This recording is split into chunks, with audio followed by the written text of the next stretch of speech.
welcome to Gardening with Daddy Pete. I'm your host, Melvin York. And I'm your co-host, Jay York. Thank you guys for tuning in with us today on the Gardening with Daddy Pete podcast. Dad, what are we going to get into today? Well, what we want to do, first of all, is remind everybody, if they will, if they're listening today, if you would like and subscribe to our podcast and also go to our webpage, which is daddypetes.com. And actually, I'm on it today. If you're viewing, you can see some of the things we're doing, and that email that we talk about, Jay, that you can subscribe to. Right here's some of the things to do, and I know that some of you guys and your gals would love some of these recipes. I'm going to tell you, our staff, our ladies, does such an excellent job with some of these recipes. It's just amazing, and this month has me wanting to cook, and that's the last thing you want anybody to do is for me to start cooking. But now I am good at eating. I can do that. Okay. So some of the recipes, I just want to hit them, and then we're going to talk about doing some things in dry weather, right? You got that horse? Okay. Sure do. Some of the recipes that we've got in July that if you subscribe, and if you hadn't, go ahead and hit that subscribe button to get that monthly newsletter. You can go ahead and get it now. One thing is, and these look amazing. I even took the time to go through and look at the ingredients and how you do this. Like like somebody thinks I'm going to cook, But anyway, the bell peppers nachos. Now, I'm a big fan of bell peppers. I know you've got bell peppers coming into your garden now. And these recipes are actually put out there for people that's gardening, or if you've got, you're buying fresh vegetables from somebody, or, here it is. You're not going to get any fresher than right now than go to the garden and pick them, Absolutely. So here's a bell peppers nacho, and I mean, they look amazing if you're on site, and you can see it now. And then we have a chopped Mexican street corn salad. That's got my name on it too. The green bean salad. We got one here that's homemade hot sauce. That is something that, of course, I love too. Another one is, now I'm a big okra friend. Here's okra fritters. That right there, I'm telling you something else. Now this one here might push me just a little bit. Pumpkin and feta salad. I'm sure some people might like that. If you do, you do. But I will take the honey roasted sweet potatoes here. And most definitely take this yellow squash casserole. Now, I am a big casserole eater. I like chicken casserole, squash casserole. And then the all-time I want to try, I'm going to see if I can get my wife to make this one up. It's the savory tomato pie. And I looked through the ingredients of that, and it's using basil and cheese and stuff, and I'm telling you, it really looks good. So, anyway, that's kind of where we're at for that. Make sure that you do subscribe to that link so you can get our tips on your gardening and landscape and all the things you'll be doing. You can get those every month. We email them out to you. And also with that, when you go through there, you can look. Don't forget, 4th of July is coming up here this weekend. And everybody, I want you to be safe in your celebration, but have a good time. And then, as you see here, there's the planting list. These are some of the tips you're going to be getting. Go on down, and these are some of the products of ours we recommend that you can use for this month in July. And then there again is your recipes.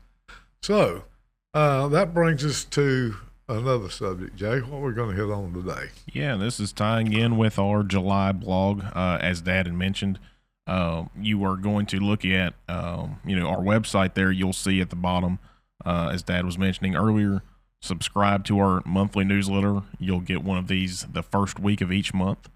And also, you'll see the link to our podcast, Podbean.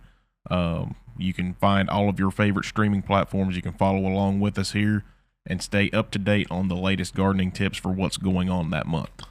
Right. Now, here's the thing about it. We're in probably, I think we're going to do some record-setting temperatures It's been dry here in the Piedmont. We've had some showers on and off here in North Carolina. But again, our water level's down. But overall, to be quite honest with you, I think all the gardens and everything's held up well for the least amount of water we've had. We're going to be into some high 90s, even tipping the 100-degree mark here for a day or two. But then I think next week they're calling on rain, which is great, and that's going to help us.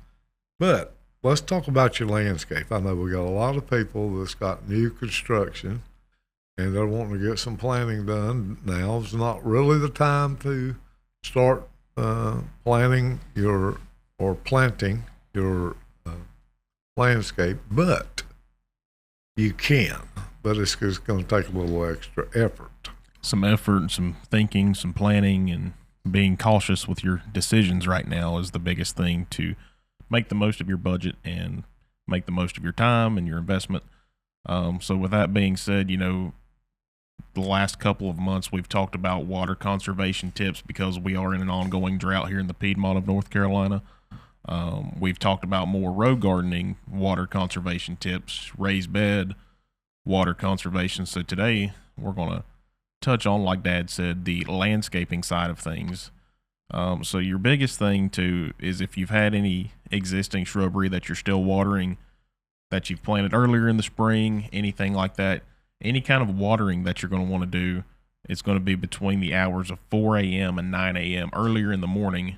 And the reason that you're going to want to try to do that, you're going to want to beat this hot sun, the excessive heat indexes when they're approaching 100 this week where we are at.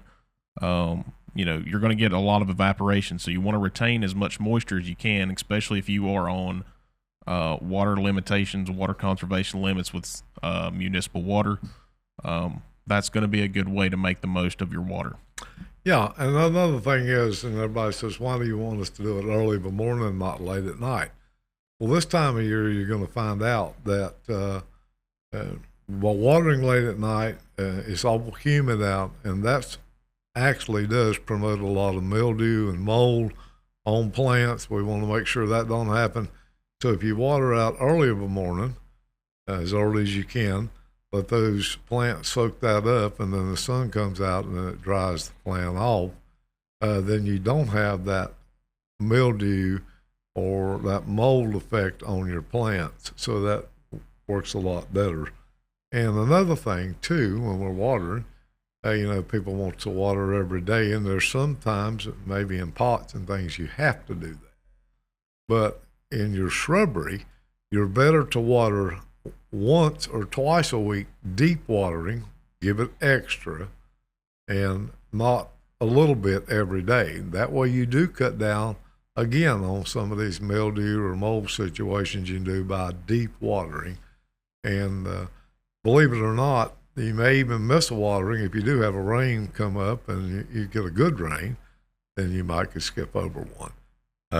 Another thing that you want to do too, I think we need to talk a little bit about, even if you're planting new shrubbery. Right now, you, in a lot of your garden centers or even in your box stores, you're getting shrubs and trees at a heavy discount, okay?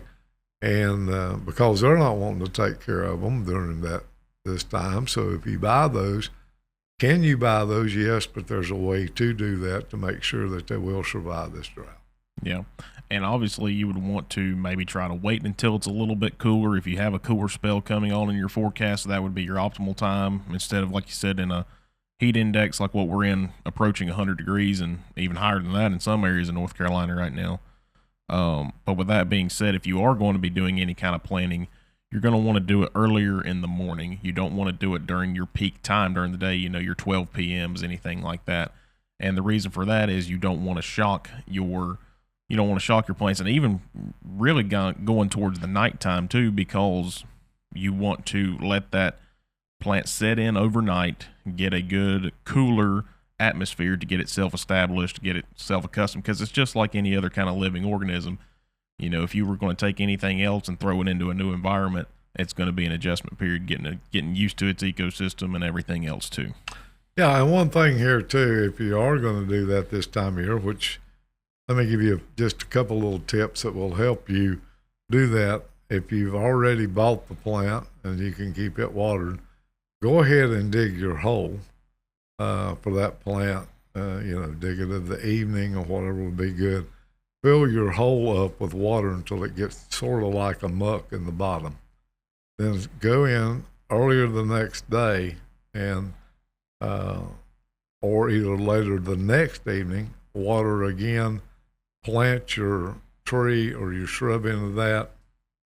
Make sure that you mulch it over, and being that muck in the hole, having it good and moist, means that the root ball of your tree or shrub will be able to soak up the water instead of the existing dry soil around it.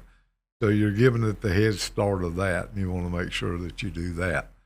And again, mulch is a big thing with, we've got at Daddy Pete's, we have our hardwood mulch, we have our pine bark mulch, we have our mini nuggets, we have what we call our soil enhancer, which is a smaller pine mini bark. It's just a real fine flake of the pine bark, and which works well for a finer look if that's what you want to do. But a couple inches of mulch right now after you've watered in is going to help hold that moisture in. It's going to keep that extra hot sun that's beating down out there right now off the roots of that plant, and give it a much better chance of taking off. Yeah, and you're going to keep your weeds down if you're going to keep that thin layer of mulch on there too. Anything you can do to keep your weeds from robbing your nutrients from your especially new plants too, that's where your mulch is going to shine. And as you were talking about earlier, when you were talking about your tip with digging your hole, for your new shrub or new fruit tree, whatever you were planting, don't forget, as we were talking about our Daddy Pete's line of mulches, don't forget our Daddy Pete's planting mix too. Our veteran Daddy Pete's users, they'll kind of know the formula, understand it. They've been through that before. But if you are a first-time listener, first-time Daddy Pete's product user, our planting mix, it's a blend of our composted cow manure and our aged pine bark fines. So what that is whenever you take out your existing soil, you want to blend 50-50 with the existing soil going back into the hole with our Daddy Pete's planting mix. That's right. Mix that all up in together, make a nice little dirt soup, as you were talking about with your muck and your not too soupy. Yeah, right. But yeah, you want to make sure you do that before you mulch into, and then you can mulch with a mulch of your choice, like you said, or something like our professional landscape mix. If you're putting it in a bed, would be a great option. Yep. Or any one of our line of mulches there, to your flavor. Yeah, our professional landscape mix will be a good one with your mulch and feed effect, because it is half mulch and it is half of our composted dairy manure. Now, back to planting that tree or shrub, and I know a lot of you may be getting B&B trees, which is burlap-and-ball. They've been dug in out of the field, and they've been burlapped around and set out. You want to make sure that as you're planting that tree, you want to take that burlap off from around it. You don't want to leave that on there. Any wire basket, any nails where it's been stuck into the root ball to hold, I don't take all that off. Now, a lot of these shrubs comes in pots. That's fine. Of course, naturally, you're going to take it out of the pot to plant. But in your B&B material, which is burlap-and-ball, some of it is actually burlap material. Some of it might be a nylon vinyl type material. Either one needs to come off so those roots can get out and grow. I do noticed one thing, too, that I wanted to mention, and about your landscape. If you're doing any mowing this time of year, go ahead and set that mower up to the 3-inch height. Don't cut any lower than 3 inch. 3 inches of grass up right now will at least give the soil and your roots some shade. But I know a lot of people likes to cut down lower, but this time of year when it's dry and it's hot, if you're gonna mow, set it on no lower than the 3-inch height. And that same principle for mowing, leaving the extra height on your blades of grass, that same principle can be applied to, like, if you're doing any kind of pruning, like we had talked on previous podcasts too, especially during extreme drought conditions or extreme heat. Pruning is not really for beautification right now. It's more so for the health of the plant. You just do it if it's necessary.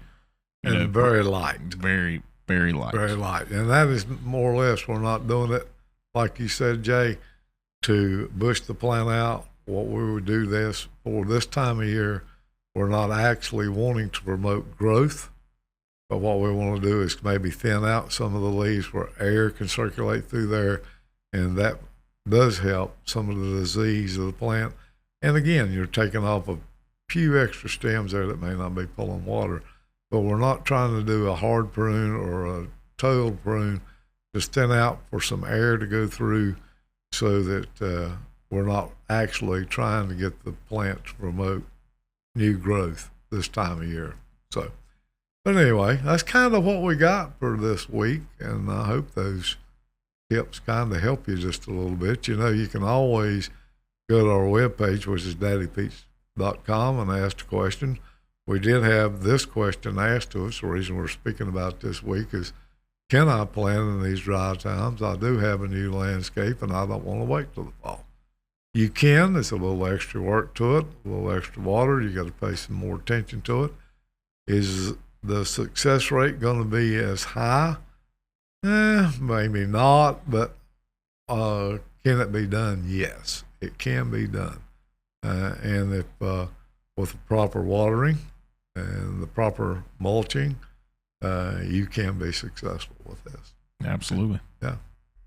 So anyway, we do appreciate y'all tuning in today. And if you do have a question, please go to our webpage, which is daddypeach.com.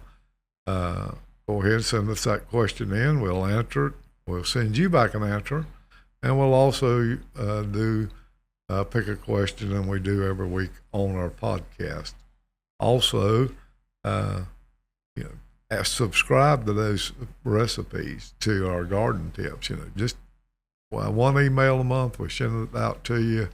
We don't sell your email. We don't share your email.